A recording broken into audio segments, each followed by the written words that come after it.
స్వామి వ్రత కథ తృతీయోధ్యాయం ప్రారంభం. పూర్వము ఉల్కాముకుడు అనే రాజు సత్యం మాట్లాడుతూ ప్రజలని జనరంజకంగా పరిపాలిస్తున్నాడు.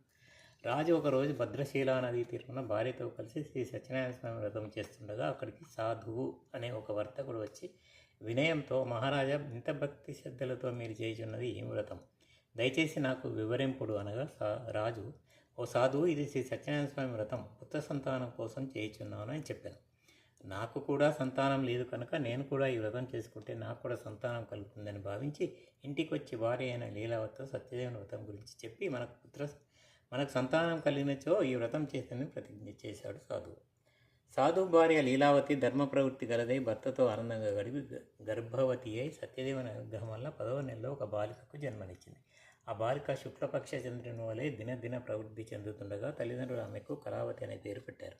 అప్పుడు లీలావతి భర్తతో, మనకు సంతానం కలిగినచో వ్రతం చేయడమంటారు కదా, పుత్రిక కలిగినది కదా, ఇక వ్రతం చేద్దామన్నది.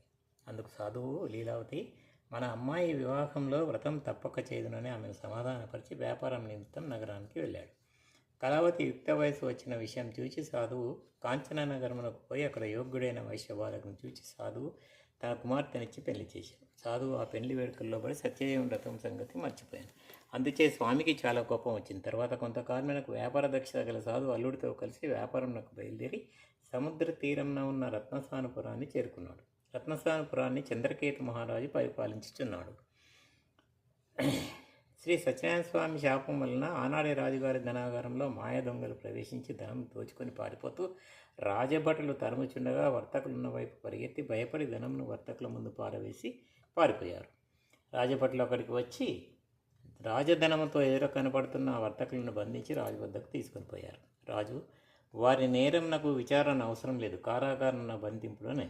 భటులు వర్తకులను కారాగృహంలో బంధించారు. సత్యదేవుని మాయచేత వర్తకులు ఎంత మొరపెట్టుకున్నా వారి మాటలు ఎవరూ పట్టించుకోలేదు. రాజు వర్తకుల ధనమును కూడా తన ధనాగారానికి చేర్పించాడు. ఆ దేవుని శాపంచే ఇంటి దగ్గర సాధు భార్య కూడా కష్టాల పాలయ్యాను. ఇంటిలోని ధనమంతను దొంగలు పడి దోచుకుపోయారు. లీలావతి మనోవ్యతిచే రోగగ్రస్తురాలయ్యను.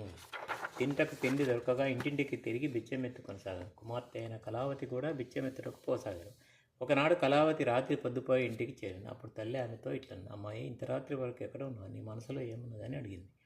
కళావతి, అమ్మ, నేను ఒక బ్రాహ్మణి ఇంట్లో శ్రీ సత్యనారాయణ స్వామి వ్రతం జరుగుచుండగా చూచుచూ ఉండిపోయి తిని ఆ వ్రతం కోరిన కోరికలు తీర్చున్నాడు కదమ్మా అని అడిగింది.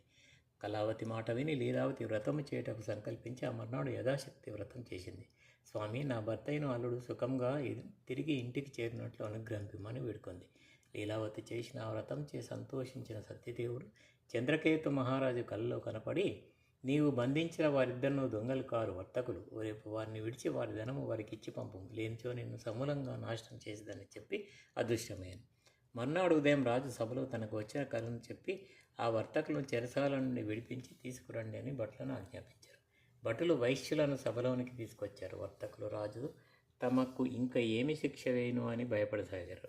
రాజు వైశ్యులను చూచి, వర్తకులారా, మీకు ఈ కష్టం దైవవశనం కలిగింది, భయపడకండి అని చెప్పి వారి సంఖ్యలను తీయించి పురుషులకు అలంకారమైన క్షౌరమున్నగనవి చేయించారు. ఇదివరకు వారి వద్ద నుండి తీసుకున్న ధనమునకు రెట్టింపు ద్రవ్యము ఇచ్చి పంపించాడు. వర్తకులు బ్రాహ్మణులకు దాన ధర్మాలు చేసి స్వనగరానికి బయలుదేరారు. ఇది శ్రీ స్కాందపురాణే రేవాఖండే శ్రీ సత్యనారాయణ స్వామి వ్రత తృతీయోధ్యాయం సమాప్తం. శ్రీ సత్యనారాయణ స్వామికి జై. శ్రీ సత్యనారాయణ స్వామికి జై.